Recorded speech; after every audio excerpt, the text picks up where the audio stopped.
After occupying France, Hitler did not immediately invade Britain, but instead tried to sign a peace treaty with Britain, but Churchill refused. Churchill instead strengthened the defenses of the British coast and declared that he would never back down. However, Churchill also had concerns that Germany might use the French fleet to attack by sea.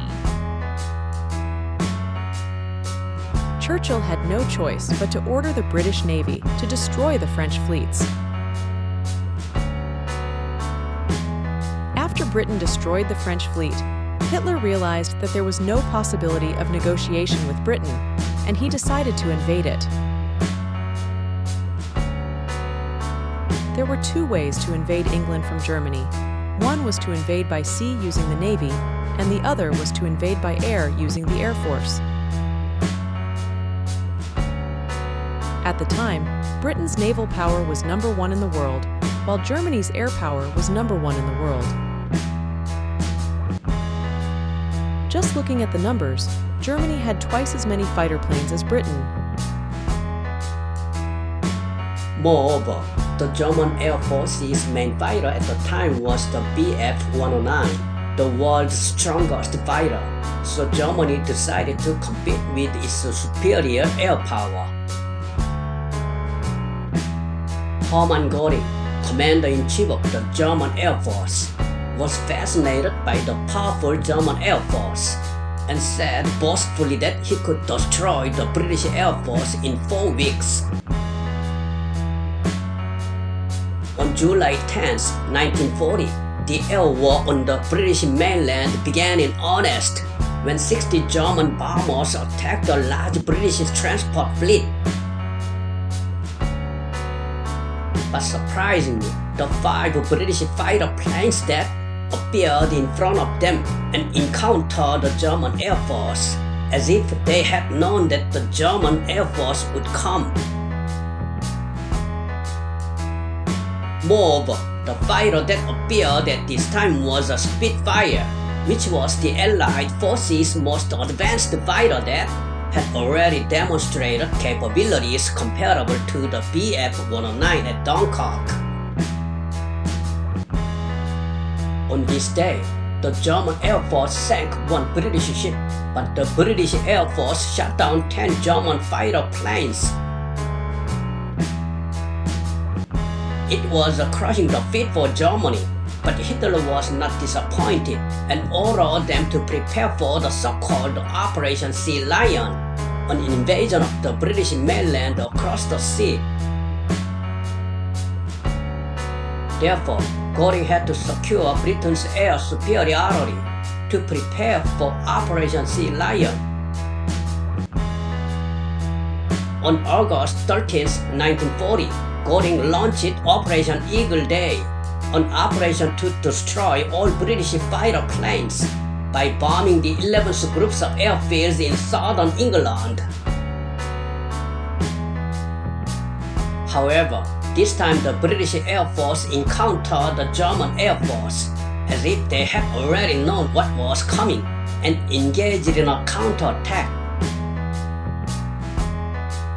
Germany shot down 13 British fighter planes that day, but in Britain's counterattack, 47 German fighter planes were shot down and 86 pilots were lost. It was a day when the pride of the German Air Force was severely shattered.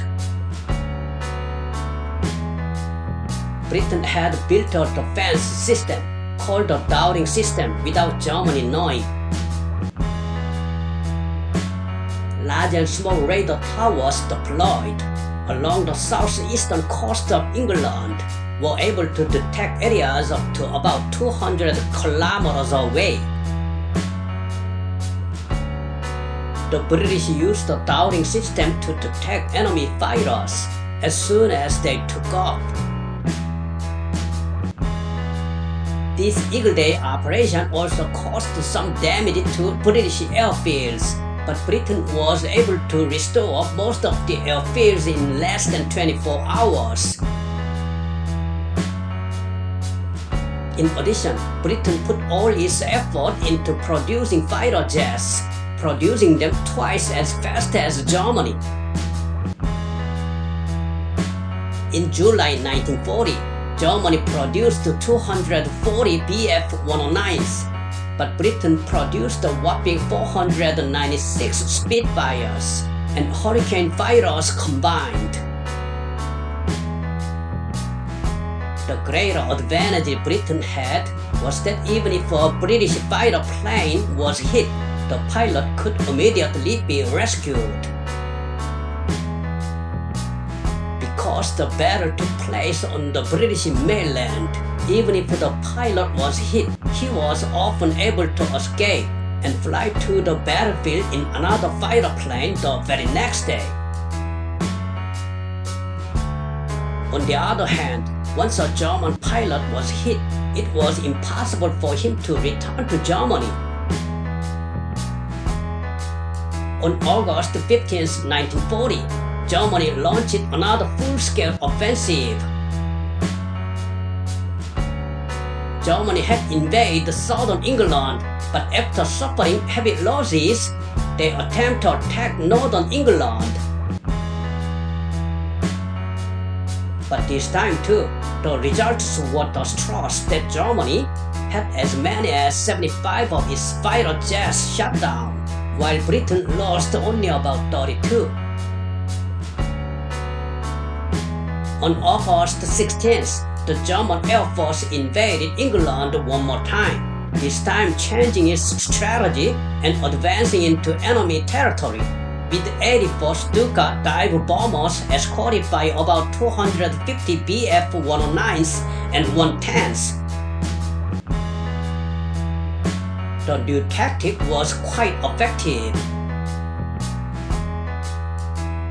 Germany destroyed the British radar towers and caused extensive damage to airfields.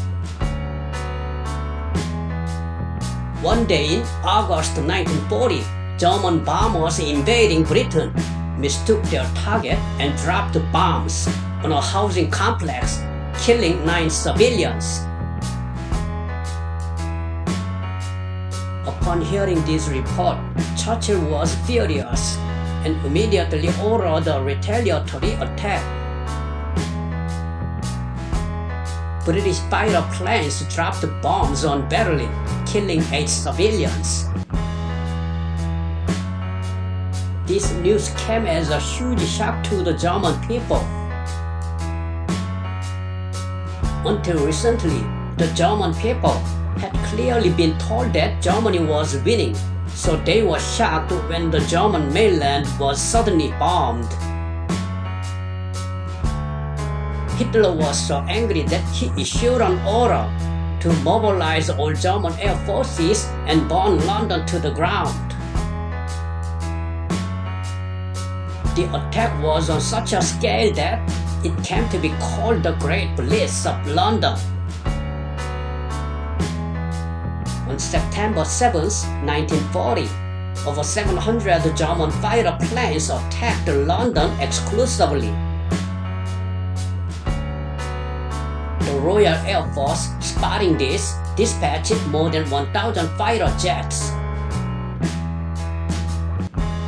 It was an incredibly fierce battle involving a total of 1,700 fighter planes from Britain and Germany. Germany carried out air raids on London every day except one for 57 days. London was on fire and England suffered enormous damage. Hitler thought that if London were devastated, British public sentiment would turn away from Churchill, and he expected that Britain would eventually surrender to Germany. But that was Hitler's miscalculation, and the mass air raids of London only made the British people more united. British citizens realized that they should never compromise with Hitler, as Churchill had insisted so far. British public sentiment shifted more firmly to support Churchill, and as time went by, the Luftwaffe, the German Air Force, became increasingly anxious.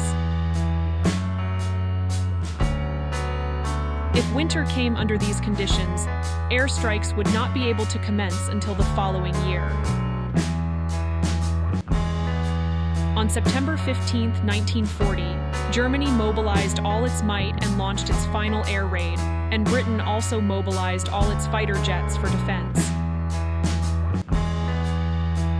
However, Germany lost 56 fighter planes in that battle, while Britain lost only 26. Germany tasted complete defeat. Hitler ultimately had no choice but to cancel Operation Sea Lion, and the air war on the British mainland ended with Britain's victory. But Germany's offensive against Britain did not stop there. Germany had the world's #1 air force, but was defeated by Britain. Conversely, it was Britain that had the world's #1 navy. Meanwhile, at sea, Germany instilled great fear and inflicted defeats on Britain because they possessed German U-boats. Thank you for watching. This is Matilda, and I worked alongside Gina and Tony.